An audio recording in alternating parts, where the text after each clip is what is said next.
Hello বন্ধুরা, তোমরা সবাই কেমন আছো? আশা করি তোমরা সবাই খুব ভালো আছো। আমিও ভালো আছি। বেশ কিছুদিন ভিডিও দিতে না পারার কারণ হলো আমার একটু জ্বর হয়ে গিয়েছিল।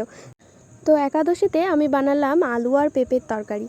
তো ভাবলাম তোমাদের সাথে রেসিপিটা শেয়ার করি। তো প্রথমে কড়াইটা একটু গরম করে তাতে ঘি আর ফোড়নে শুকনো লঙ্কা দেওয়ার পর এই পেঁপে আর আলুটা বেশ ডুবো ডুবো করে কেটে ধুয়ে রেখেছিলাম।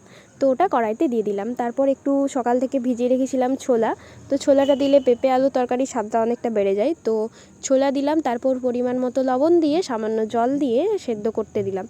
তো ভালোভাবে সেদ্ধ হয়ে যাওয়ার পর ওটাকে ডাল কাটা দিয়ে কিছুক্ষণ থেতলে সামান্য একটু গোলমরিচের গুঁড়ো ঝালের জন্য আর সামান্য জিরের গুঁড়ো দিয়ে ভালোভাবে কষিয়ে সামান্য জল ঢেলে ফুটতে দিতে হবে। তো যখন প্রায় ঝোলটা ফুটে আসবে তখন ওটাতে সামান্য পরিমাণে ঘি আর কিছুটা চিনি দিতে হবে যাতে একটু মিষ্টি মিষ্টি লাগে তরকারিটা। তো তারপরেই তরকারি রেডি। তো কেমন লাগলো কমেন্টে অবশ্যই জানিও। সবাই অনেক ভালো থেকো, সুস্থ থেকো, সাবধানে থেকো।